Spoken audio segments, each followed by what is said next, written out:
Hello and welcome to today's video coaching newsletter.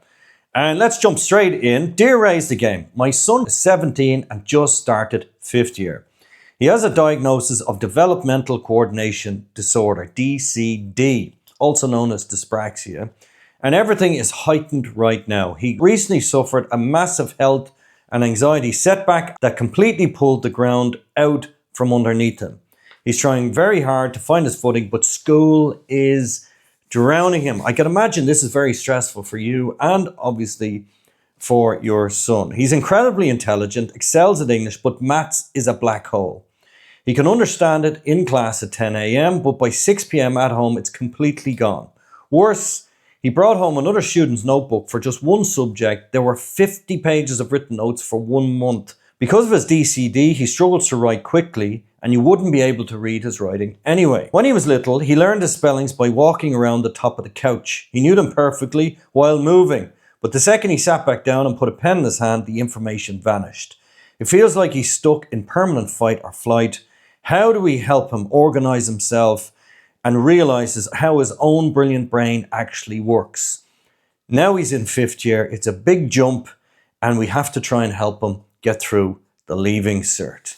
Well, thank you for your amazing letter. And the first thing I just want to say is kudos to you as his mom for the support and determination that you're showing him to get him to here. And you're right in what you say. There's a huge leap now from 3rd year, and then they tend to drift through 4th year. And it sounds like he had a rough time, whatever happened with the anxiety. And now he's landed in 5th year. And as you said, he's drowning. So there's a lot going on. Let's unpack it and let's see what we can figure out. Well, the first thing that I see, it's interesting you talk about the notes and the pen in his hand. And what you're noticing is that when he was walking around the room, he was able to retain the spellings, but put his pen in his hand, he sits back down and he forgets everything. And this is kind of classic kinesthetic and visual learning. And you have to remember, learning is an energetic thing. So, when he's moving, his brain is active. And when he's sitting down, and remember, in school, you're forced to sit at desks all day and they kind of drag you through all this text. That's not working for him. So we need to get him into something called active learning. And this just shows you that the traditional school environment, this is stifling this learner. So what he does outside the school is crucial. Second thing is, all these notes, the 50-page, trap that he's caught in. 1 month. 50 pages. And if you've DCD, a lot of students with dyspraxia struggle to hold their pen. So a hack for this is going to be the WhizGridz. And because of all these notes and because he's sitting in class, his brain is stuck in fight or flight. Now the fight or flight is back here. This is the low downstairs brain. If you go to Dan Siegel, he talks about the upstairs and the downstairs brain. It's shutting down the executive function, which is the prefrontal cortex.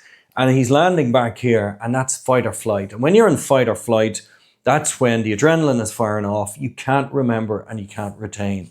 So we need to give him some tools to help him to be more relaxed. And that way then you can get back up into the upstairs brain, and then you can access your executive function. And this part of your brain over here, the hippocampus, which is where memory is. So how do we do all that? Well, a couple of hacks, three things I recommend. The first is to hack note-taking. How do we do this? WhizGridz. So I invented a system of notes. They're called WhizGridz. Picture an A4, 2 lines down, 2 lines across, and you bullet point the keywords for a topic onto 1 or 2 pages. You do not have to be writing 20 or 30 pages of text. And it also brings in something called the 80-20 rule. So he needs something like the WhizGridz. They're on our YouTube channel. Have a look at those. Second thing is he's got to study on the move. He's a kinesthetic learner. When he learned his spellings, he was walking around his room. So one of the things I'd recommend is after a study sprint of 20 minutes of creating a WhizGridz, get a whiteboard. And then you spend his time going to the whiteboard, and then he pretends to teach a class. That's called the Feynman technique. And he can work from the WhizGridz. And it's bringing in something called retrieval practice. And it's that sense of retrieving the information from our brain. That is the best study technique of all. Practice texting. This is where you're retrieving the information from your brain and you're working from memory. You're building up that working memory part of your brain. Third thing that I recommend is something called time blocking. And What your son needs is to counteract the anxiety. The antidote to anxiety is control. And what he needs is a study plan. So it's breaking your day into blocks, break your week into blocks. And he needs to shorten his study into study sprints, work for 30 minutes, an hour. And then afterwards, he knows he can play his football or play music or meet his friends or whatever it is.